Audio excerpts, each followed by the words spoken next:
सड़कों पर लड़ाई लड़ी इसलिए मुकदमे दर्ज हुए। हमने भ्रष्टाचार की लड़ाई लड़ी इसलिए हम पर मुकदमे दर्ज हुए हैं। हमने मूल निवासियों के हक की लड़ाई लड़ी इसलिए हम पे मुकदमे दर्ज हुए हैं। तो मैं चुनौती देता हूँ एडवोकेट जनरल को, चुनौती देता हूँ धामी सरकार को कि ये कोई ऐसा तथ्य, ऐसा साक्ष्य जनता के सामने रखें, माननीय न्यायालय के सामने रखें, जिससे कि बॉबी कुमार ब्लैकमेलर साबित हो जाए। बॉबी कुमार तो ईमानदारी से काम कर रहा है, तो ईमानदार लोग खड़े हो जाते हैं। बॉबी कुमार की वो ताकत है, यार सही है, उसकी नीयत सही है, तो बॉबी से डरने की ज़रूरत नहीं है। अगर सरकार की नीयत में खोट है तो निश्चित तौर पर बॉबी से डरने की ज़रूरत है। व्यक्ति ठीक नहीं है, ये ब्लैकमेलर है, वो मॉलिस्टर है, तमाम प्रकार की चीज़ें ये आरोप लगाई जाती। जय हिंद, जय भारत, जय उत्तराखंड। नमस्कार, मैं जय नौटियाल भारतीय न्यूज़ लाइव में आपका स्वागत करता हूँ। इन दिनों अखबार की सुर्खियाँ हैं धामी सरकार को लेकर, धामी सरकार के अच्छे कामकाज को लेकर, धामी सरकार के भ्रष्टाचार पर प्रहार को लेकर। हरिद्वार की चाहे घटना हो, चाहे घटना आईएसबीटी चौकी प्रभारी को लेकर हो, ये दिखाने की और बताने की कोशिश की जा रही है कि भ्रष्टाचार पर जीरो टॉलरेंस अपना रही है धामी सरकार, और भ्रष्टाचार को कतई बर्दाश्त नहीं किया जाएगा। मछली चाहे छोटी हो, चाहे भ्रष्टाचार के बड़े मगरमच्छ हो, किसी को बख्शा नहीं जाएगा। लेकिन फिर वही बात, सामने बॉबी बैठे हैं, देखिए बिल्कुल गंभीर मुद्रा में बैठे हैं। आप कह रहे हैं कि सुर्खियाँ जब भ्रष्टाचार पर प्रहार को लेकर बैठी है तो बॉबी क्या साथ देने आए हैं? जी बॉबी बिल्कुल साथ नहीं दे रहे हैं। बॉबी के सवाल हैं कुछ, और ये सवाल है ऊर्जा विभाग के एमडी अनिल यादव के भ्रष्टाचार को लेकर, जो आरोप बॉबी द्वारा लगाए गए हैं। और ये केस जब नैनीताल हाईकोर्ट जाता है, कहीं ना कहीं बॉबी के इंटेंशन पर सवाल खड़े किए जाते हैं एडवोकेट जनरल द्वारा, जैसे बॉबी द्वारा बताया जा रहा है कि इन्हें ब्लैकमेलर तक कहा जाता है। और सवाल उठाया जाता है कि ये जनहित याचिका नहीं है, ये बॉबी हित याचिका है। अब यही सबसे बड़े सवाल है, बॉबी से हम लेते हैं। बॉबी, स्वागत है। धन्यवाद। पहले मिला था तब आप बेरोजगार संघ के अध्यक्ष थे, अब आप राजनीतिक पार्टी के अध्यक्ष हो गए। बड़ा ये ट्रांसफॉर्मेशन। देखिए, ये राजनीतिक पहला वाला आसान था, ये राजनीतिक पार्टी नहीं है, आपको ये बता दूं। ये एक प्रेशर ग्रुप है और पॉलिटिकल प्रेशर ग्रुप है, पर राजनीतिक पार्टी। चुनाव नहीं लड़ेंगे, राजनीति में नहीं जाएंगे? राजनीति में क्यों नहीं जाएंगे? हम चुनाव लड़ चुके हैं और चुनाव आगे भी लड़ेंगे।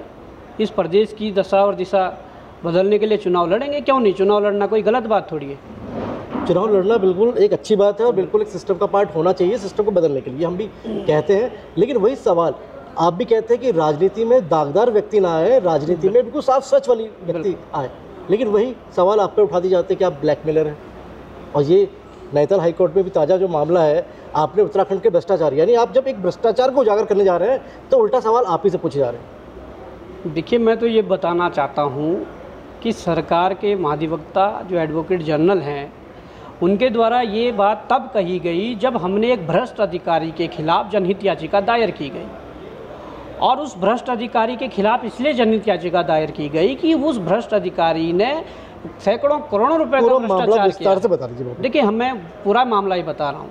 उस भ्रष्ट अधिकारी ने, अनिल यादव जो है एमडी है यूपीसीएल के, उसने कई सैकड़ों करोड़ रुपयों की जो है कहीं ना कहीं संपत्ति बना ली है, भ्रष्टाचार किया है। उसके खिलाफ हमने जनहित याचिका डाली है और वो जनहित याचिका स्वीकार हुई, उस पर सुनवाई हुई।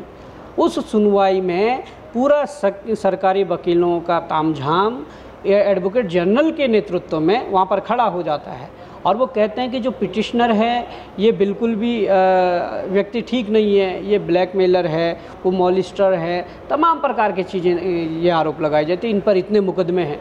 हम तो छाती ठोक, अरे हम छाती ठोक के कहते हैं हम पे मुकदमे हैं, पर मुकदमे कैसे हैं, क्यों हैं, ये भी तो जनता जानती है, ये भी तो जनता जानती है। एडवोकेट जनरल कोर्ट को गुमराह करने की कोशिश क्यों कर रहे हैं? हम तो छाती ठोक के कहते हैं हम पे मुकदमे हैं। जब धामी सरकार के भ्रष्टाचार के खिलाफ लड़ाई लड़ी गई तब हम पे झूठे मुकदमे लगाए गए हैं। हमने जब चुनाव लड़ा, हमने अपने नामांकन पत्र में एक एक मुकदमे को दिया है कि ये हम पे मुकदमे दर्ज है। हमने एक बार नहीं, दो बार नहीं, तीन तीन बार प्रिंट मीडिया और इलेक्ट्रॉनिक मीडिया में हमने पब्लिक डोमेन में चीज़ें डाली है कि हम पे ये मुकदमे हैं। पर जनता ये भी तो जानती है कि मुकदमे क्यों दर्ज हुए हैं। क्योंकि उन्होंने रोजगार की लड़ाई लड़ी, सड़कों पर लड़ाई लड़ी, इसलिए मुकदमे दर्ज हुए। हमने भ्रष्टाचार की लड़ाई लड़ी, इसलिए हम पर मुकदमे दर्ज हुए हैं। हमने मूल निवासियों के हक की लड़ाई लड़ी, इसलिए हम पे मुकदमे दर्ज हुए हैं। हमारे लोग यहाँ पर पिट रहे हैं, हमारे लोगों को कहीं ना कहीं गलत तरीके से ट्रीट किया जा रहा है, हमने उसका विरोध किया, हम पे मुकदमे दर्ज हुए हैं। पर एक एडवोकेट जनरल अगर इस प्रकार से माननीय उच्च न्यायालय में बहस के समय ये चीज़ें बोलें कि बॉबी पवार ब्लैकमेलर हैं, तो मैं चुनौती देता हूँ एडवोकेट जनरल को, चुनौती देता हूँ धामी सरकार को कि ये कोई ऐसा तथ्य, ऐसा साक्ष्य जनता के सामने रखें, माननीय न्यायालय के सामने रखें, जिससे कि बॉबी पवार ब्लैकमेलर साबित हो जाए। ये चुनौती वर्बली है, मौखिक तौर पे है, या ऑन पेपर्स भी आपसे लड़ेंगे, चुनौती देंगे, लीगल भी लड़ाएंगे? चुनौती अभी वर्बली दे रहा हूँ, पर अपने वकीलों से राय लेकर लीगली भी जो अगर कार्रवाई करनी होगी तो लीगली भी कार्रवाई करेंगे। लेकिन बॉबी ये तो होता है ना कि अगर आपके पक्ष का वकील है वो दलील आपके पक्ष में रखेगा, जो उनकी तरफ का वकील है वो दलील वो आपको गलत ही ठहराएगा। ये तो परिपाटी रही है किसी भी दलीलें रखने की एक सीमा होती है, दलीलें रखने के एक क्राइटेरिया होता है। अगर आप किसी व्यक्ति के खिलाफ उस पर उसके स्वच्छ छवि पर कीचड़ उछालने का अगर ऐसा काम करोगे और वो एडवोकेट जनरल, तो निश्चित तौर पर मुझे लगता है कि उन्हें ये साबित करना चाहिए। तो बॉबी तो मानहानि का मुकदमा बना इस हिसाब से। आपने कहा स्वच्छ छवि, और स्वच्छ छवि को अगर दागदार करने की कोशिश हो रही है, देखिए वो तो लीगल तौर पर हम अपने वकीलों से राय लेंगे कि क्या करना है क्या नहीं करना है। वो तो लीगली जो टीम होगी वो इस पर आगे स्टैंड लेगी। परंतु मैं तो यही कहना चाहता हूँ कि भाई अगर इतना कुछ वो कह रहे हैं तो इसको साबित करें। आपने एडवोकेट जनरल पर सवाल उठाया कि वो केस क्यों लड़ रहे हैं, ये एक दागदार भ्रष्टाचारी, आप भी सवाल उठा रहे हैं भ्रष्टाचार। देखिए जिस व्यक्ति के खिलाफ हमने PIL डाली है उस व्यक्ति के खिलाफ ही जब विभागीय जांच कमेटी ने ये तय किया है या ये रिपोर्ट दी है कि हाँ भ्रष्टाचार हुआ है, तो निश्चित तौर पर एडवोकेट जनरल को क्या वहाँ खड़ा होना चाहिए था? अगर खड़े हो भी रहे हैं तो वो उनकी पैरवी करते। बॉबी पवार कौन है, क्यों है, क्या है, उस पर तो उनका फिर अधिकार नहीं है। लेकिन बॉबी उसका कारण ये भी रहा हो सकता है क्योंकि आपने जो डाली वो जनहित याचिका थी, पब्लिक इंटरेस्ट लिटिगेशन का जनहित याचिका थी, यानी जनता के जो हित की चीज़ थी वो अपने अदालत के समक्ष रखी। लेकिन सवाल ये उठाए गए कि ये जनहित याचिका नहीं है, ये बॉबी हित याचिका है, यानी जनता का हित नहीं है, बॉबी का हित है और इसमें इनका पॉलिटिकल इंटरेस्ट है। तो पहले ही नज़र में फर्स्ट स्टेप पे आपके इंटेंशन पे गलत। आप ये कैसे कह सकते कि पॉलिटिकल इंटेंशन है? क्या अनिल यादव मेरे खिलाफ चुनाव लड़ने वाले हैं, या अनिल यादव अनिल यादव मेरे विपक्षी पार्टी का है, या वो पॉलिटिशियन है? ये पॉलिटिकल एजेंडा कैसे हो सकता है? मैं बता रहा हूँ, वकील पॉलिटिकल पार्टी वकील सरकार द्वारा खड़ा किया गया, अनिल यादव द्वारा खड़ा नहीं किया गया। मैं बता रहा हूँ अनिल यादव द्वारा खड़ा नहीं किया गया, तो सरकार क्यों खड़ा कर रही है? सरकार तो ये बोल रही है कि हम तो सरकार को डर है बॉबी पवार से, तो भ्रष्टाचार पर सरकार को बॉबी पवार से डर है किसी तरह। तो ये कह रहे हैं कि सरकार तो ये कहती है हम भ्रष्टाचार पर प्रहार करेंगे, तो एक भ्रष्टाचारी को बचाने के लिए सरकार महाधिवक्ता को खड़ा करेगी। सरकार बॉबी से डरती है? देखिए मुझे नहीं पता सरकार बॉबी से डरती है नहीं डरती है, और अगर सरकार सही है, उसकी नीयत सही है, तो बॉबी से डरने की ज़रूरत नहीं है। अगर सरकार की नीयत में खोट है तो निश्चित तौर पर बॉबी से डरने की ज़रूरत है, और बॉबी पवार जैसे जो और व्यक्ति हैं उनसे डरने की ज़रूरत है जो इस प्रदेश की लड़ाई को लड़ रहे हैं। क्योंकि मैं ये भी बताना चाहता हूँ कि ये एक ऐसा व्यक्ति है जिसने प्रदेश के सैकड़ों करोड़ रुपए ठिकाने लगाए हैं, भ्रष्टाचार किया है। तो क्या इसमें पब्लिक इंटरेस्ट नहीं है? वो पैसा किसका है, पब्लिक का है या किसका है? क्या सरकार ने कोई अपना बगीचा लगाया है जहाँ से वो पेड़ से डंडे मारकर वो पैसे झाड़ती हो, नोट झाड़ती हो और फिर देते हो? पब्लिक का पैसा है, पब्लिक इंटरेस्ट है। इसमें कोई लाख 2 लाख या करोड़ 2 करोड़ की बात नहीं है, इसमें सैकड़ों करोड़ रुपए का मामला है।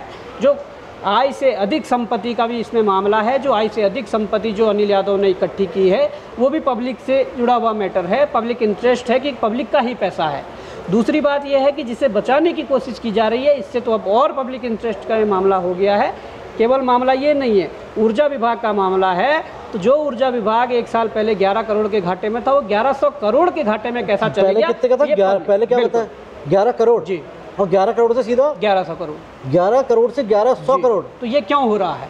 जब इतने ईमानदारी से जब इतने ईमानदारी से ये काम कर रहे हैं, जब ऊर्जा प्रदेश कहा जा रहा है, इस प्रदेश में ही बिजली पैदा हो रही है, यही प्रदेश ऊर्जा विभाग इतने अखंड उसमें डूब गया है, तो मैं तो समझता हूँ क्या एक छोटा सा बच्चा भी कह देगा कि भ्रष्टाचार हो रहा है जब इस प्रकार की चीज़ें हो रही है? तो ये कौन करवा रहा है? वसूली एजेंटों के तौर पर जिन लोगों को सरकार की मंशा उनको बचाने की रही है। सरकार की मंशा अनिल यादव को बचाने की है, क्योंकि वो उनका वसूली एजेंट है। मैं साफ तौर पर कहना चाहता हूं, अनिल यादव जैसे और अधिकारी प्रदेश में हैं, उनको बचाने की इनकी मंशा है। और जिस प्रकार से जो आरोप इनके द्वारा लगाए जा रहे हैं, मैं चुनौती देता हूं वो इस बात को साबित करें और बॉबी पवार पर मुकदमा दर्ज करके बॉबी पवार को जेल भेजें।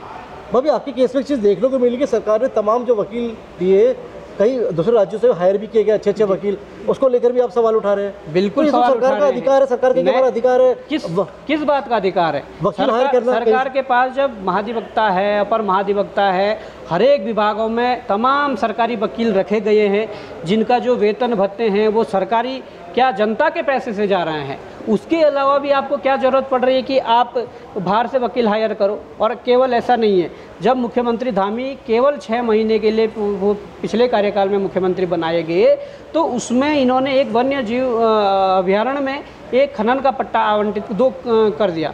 उसमें 2 जनहित याचिकाएँ जाती है और उन जनहित याचिकाओं में इनका ना महाधिवक्ता खड़ा होता है, इनका ना कोई अपर महाधिवक्ता खड़ा होता है, पर बाहर से वकील हायर किए जाते हैं क्योंकि उन आवंटनों को निरस्त कर दिया जाता है। बाहर से वकील खड़े होते हैं पर हेयरिंग 10 लाख रुपए की फ़ीस पर। आप समझ सकते हैं कि वो पैसा किसका है? जनता का है। और वो वकील एक भी दिन तीनों हेयरिंग में खड़े नहीं होते हैं और उनको 30 लाख रुपए भुगतान कर दिया जाता है। ये बात क्या है? ये पैसा किसका है? क्या जनता का पैसा है या नहीं है? और अगर जनता का पैसा है और अगर तुम्हें बाहर से ही वकील लाने हैं तो यहाँ जो सरकारी वकील तुमने रखे हुए उनको हटा दो, महाधिवक्ता रखे हैं उनको हटा दो।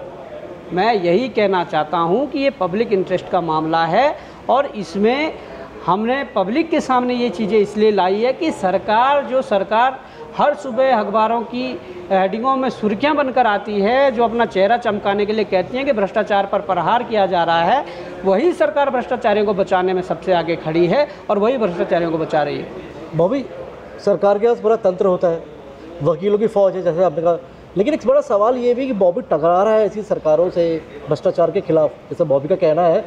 तो बॉबी के पास वकीलों को देने के लिए पैसे कहाँ से आते हैं? ये सवाल भी तो जनता पूछती है। बिल्कुल पूछ रही है जनता, बिल्कुल पूछ रही है।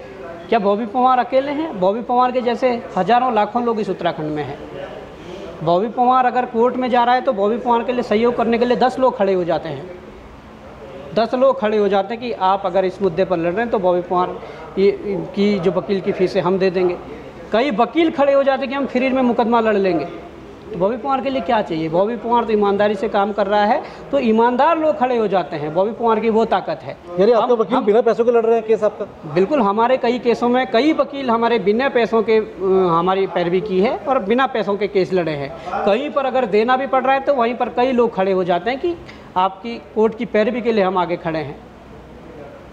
और हम इनकी तरह भ्रष्टाचार करके या गलत काम करके पैसा लाके इस प्रकार की चीज़ें नहीं। जवाब लगता है जनता को मिल भी गया होगा, ये सवाल था। बिल्कुल। लेकिन एक सवाल और भी लेंगे कि जो भ्रष्टाचार को लेकर जो सारी बातें होती है, एक सवाल और आते हैं जनता की तरफ से कि बॉबी भ्रष्टाचार को लेकर वार तो करते हैं, सवाल उठाते हैं, लेकिन वो कई सारे मामले ऐसे खोल देते हैं और किसी भी मामले को अंजाम तक नहीं पहुँचाते हैं। ऐसे में अगर एक मामला, कोई भी एक मामला, जनता का ये कहना है कि बॉबी कोई ऐसा मामला अगर एक्सपोज करते हैं उसको अंजाम तक लेकर जाए ताकि वो नज़ीर बने बाकी मामलों के लिए भी, और बाकी जो भ्रष्टाचारी है उनकी हिम्मत ना हो ऐसे तरह का भ्रष्टाचार की सोचने की भी। लेकिन बॉबी कई सारे मामले खोलते हैं और सारी फाइलें खुली की खुली रह जाती है और कोई भी मामला उसके अंजाम। हमने कई मामले उठाए हैं, कई मामले अंजाम तक पहुँचे हैं, कई मामलों में कार्रवाई हुई है। उसके बावजूद जो आप कार्रवाई की बात कर रहे हैं, कार्रवाई सरकार को करनी है। बॉबी पवार कार्रवाई नहीं करेगा। बॉबी पवार पर सिग्नेचर पावर नहीं है। हाँ, अगर इतना है तो बॉबी पवार के पास सिग्नेचर पावर दे दीजिए, अगर मामले सारे अंजाम तक ना पहुँचे तो कहना। और दूसरा मामला, हमने इस मामले को अगर पहले उठाया था तो आज कोर्ट में लड़ रहे हैं, हम कोर्ट में लड़ रहे हैं। एक व्यक्ति कितने मामलों को उठा पाएगा, कितने मामलों पर आगे लड़ पाएगा, वो भी तो सोचने विषय है। परंतु हम फिर भी कर रहे हैं और कई मामलों पर हम अंजाम तक पहुँचे हैं। कई मामलों में नज़ीर पेश हुई है। तमाम प्रकार के रोजगार से लेकर भ्रष्टाचार से, पेपर लीक से लेकर तमाम मुद्दे हमने लड़े हैं, लड़ाइयाँ लड़ी हैं। तो ऐसा नहीं है, पर सरकार की नीयत पर प्रश्न उठता है और सरकार से और उनके जो महाधिवक्ता है उनसे ये जवाब जरूर हम चाहेंगे कि किस आधार पर उन्होंने ये बात कही है, और अगर ये कही है तो इसको साबित करके दिखाएं। लोकतंत्र पर भरोसा है बॉबी का? देखिए, मुझे लोकतंत्र पर भरोसा है, पर आज की डेट में लोकतंत्र की व्यवस्था में, लोकतांत्रिक व्यवस्था में उन पदों पर जो संवैधानिक पद है, मैं न्यायालय की बात अभी नहीं करूंगा, पर संवैधानिक पद कई ऐसे हैं जो सिस्टम के भीतर भी है न्यायालय को छोड़कर, उन पदों पर जो कुछ व्यक्ति गलत तरीके से बैठे हैं तो उन पर कैसे भरोसा होगा? वो ठीक करने की ज़रूरत है और उसे ठीक करेंगे। वो सर ठीक करेंगे, और सबसे बड़ा कंक्लूजन भी यही निकलता है इस पूरी बातचीत से, बॉबी से बातचीत करने के बाद, जो बॉबी कह भी रहे हैं, भ्रष्टाचार को लेकर तमाम मुद्दे उठाए हैं, फाइलें खोली हैं, लेकिन कहीं ना कहीं अंजाम तक नहीं पहुंच पाई है। कुछ मामले अंजाम तक पहुंचे हैं, कुछ मामले अंजाम तक नहीं पहुंच पाते, क्योंकि सरकार बहुत मजबूत ढंग से उनकी पैरवी करती हुई नज़र आती है। और बॉबी का फिर वही कहना है कि सिग्नेचर पावर नहीं है इनके पास, क्योंकि भ्रष्टाचार को लेकर ठोस नीति तो विधानसभा और देश की संसद के अंदर ही बनती है, तो वहाँ पे जाने की तैयारी भी है। इसलिए बेरोजगार संघ के बाद अब अगला जो लक्ष्य है वो राजनीति में आकर चुनाव जीतना है, और इसके लिए देखना होगा कि जनता बॉबी पर अपना कितना विश्वास जताती है, 2027 को लेकर बॉबी को सिग्नेचर पावर देती है कि नहीं। मैं भारत न्यूज़ लाइव के लिए कैमरा पर्सन शिववर्धन सिंह के साथ अजय नौटियाल। भारत न्यूज़ लाइव से जुड़ने के लिए इसे लाइक, सब्सक्राइब और बेल आइकन दबाएं।